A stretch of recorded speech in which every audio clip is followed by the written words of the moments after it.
everyone. Diana Rankin here. Boy, I can sure tell Mercury's in retrograde because I just had a really tough time trying to get this video going this week. I had some trouble last week as well. So we're just going to move right into this. And I forgot to turn the phone off. So hopefully it won't ring while we're together. All right. Welcome, everyone. So glad you're here. So glad you've come. Thank you for your comments. I do read them.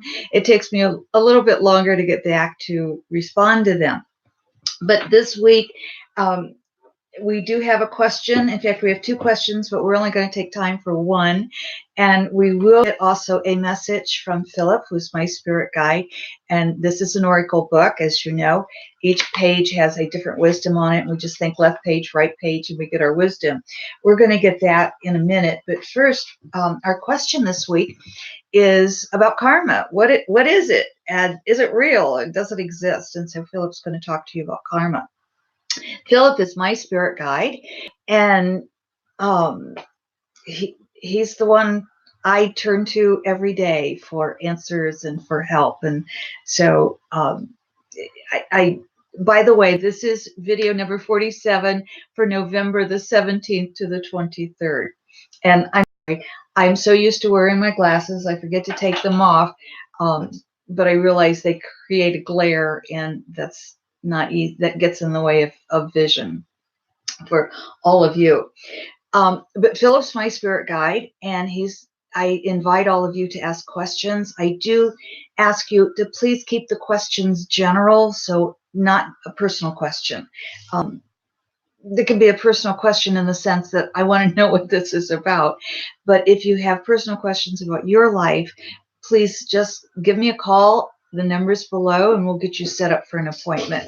If you want to know cost and that information, just go to my website, and it has all of that information out there for you.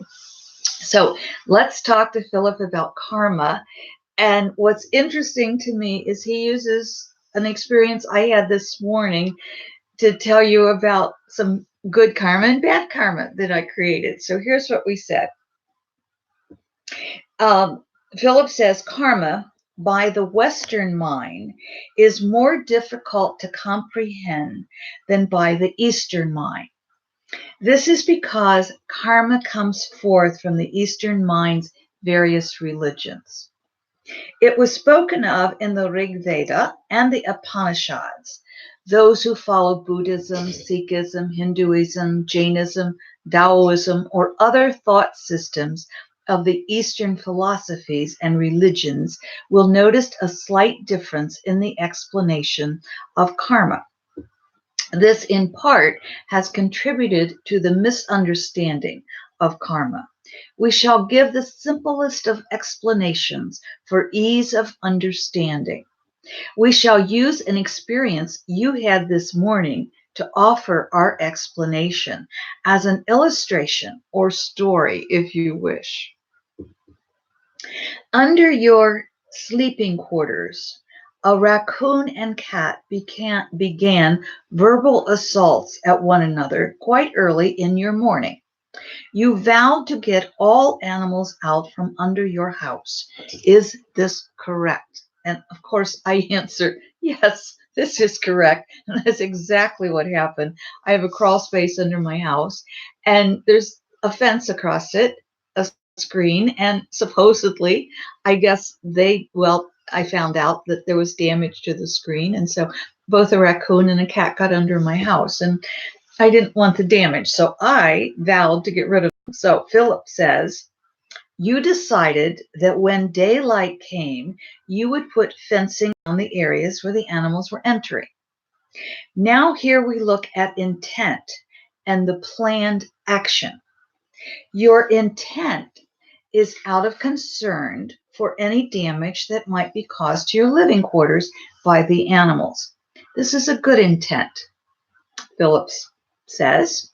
You also want no harm to the animals. This is also a pure intent. You have asked the raccoon to return to the vast woods you provide for them, and you have asked the cat to return to the shelter you built for him.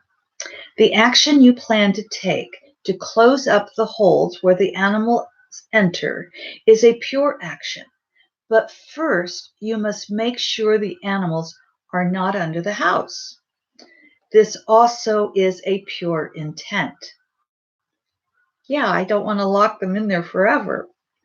Everything so far is guided by intent of kindness, so the karma is good. You decide the best way to move any animal that is under the house through noise. You choose to use an air horn. This action will produce fear in the animals and cause them to run. Yeah, that is exactly what I was thinking, Philip. I'm not so sure that was a good idea, though. Whoops, sorry, I'm sorry. I just shook the camera all over, so apologize there. I'm not used to this live usually. What I usually do is film it on the phone and then try to upload it, and I don't edit it anyway, so it was kind of like, why am I doing that? So I thought, well, and that took a long time because I'm in a rural area where we have very slow internet service, and then I was having trouble being able to upload it. I said, why don't I just go live? I had no idea. That's probably not a good idea to do during Mercury retrograde. I guess I'm not savvy enough with electronics, so forgive me. I just want to get the message out to you, though. So Philip goes on to say, your intent is to produce fear. This is not the karma you want. It produces what we will call bad karma. When you use the air horn, it did not work. That's true. I tried using it to scare the animals out. Didn't work. You became frustrated and went looking for another instrument of noise. You chose Tibetan cymbals. Oh my, that was interesting that I chose that. And that was just laziness on my part. I looked around and I didn't want to run to the hardware store to the where I could get another air horn to the because it wasn't open yet. And so I just said, okay, what do I have? What's handy? And I found the cymbals. Well, I use those for meditation. I use those for very sacred purposes, not to scare animals. But guess what? All right, so here's what Philip goes on to say. You have now chosen a sacred object for its sound.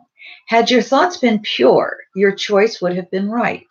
Had your intent been to say a prayer for the animals and guide them out with the soothing music of the bells, your karma would have been good. But your intent was to scare the animals. This intent produced bad karma. Fortunately, you did not carry through with the action and further create bad karma.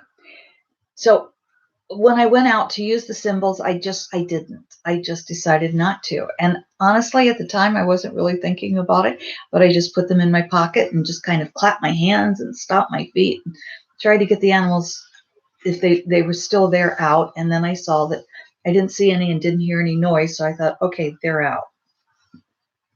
But Philip goes on to say, now let's look at what this means in your life. As you have seen, intent is as important as deed or action. In in one's life, you are always creating good karma and bad karma.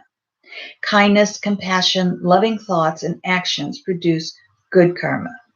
Meanness, cruelty, unloving thoughts, fear, anger all produce bad karma.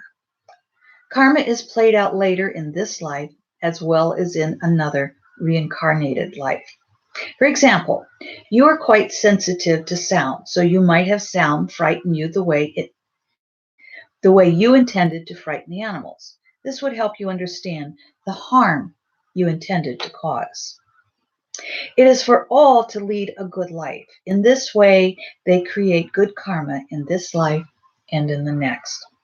Karma, in its simplest form, returns to us that which we choose to experience, shown through our thoughts and intentions and our deeds and actions. I'm going to repeat that last paragraph because I think that really tells us what karma is.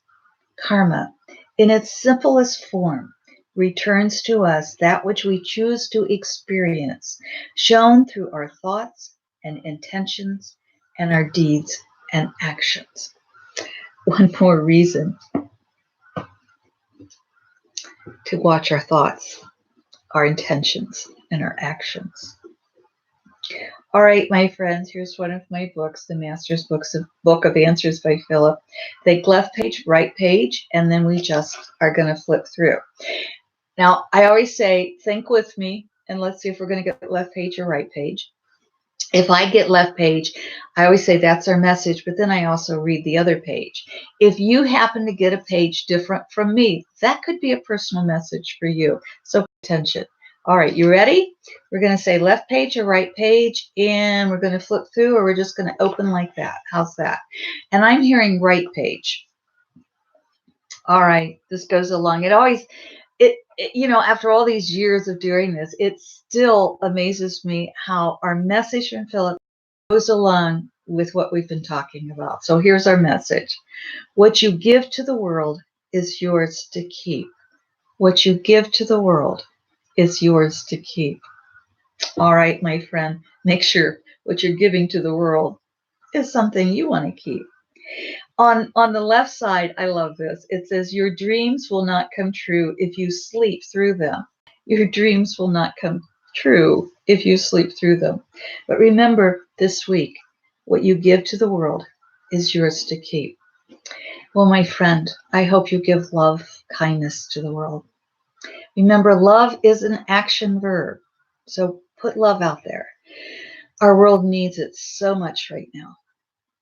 Make your life better. And as you make your life better, you make the love of all peoples better.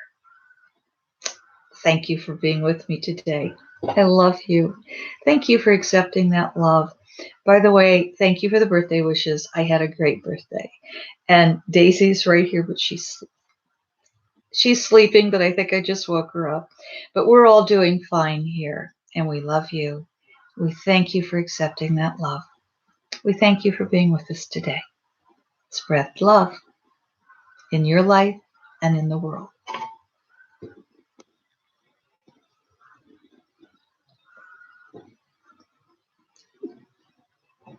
Yes.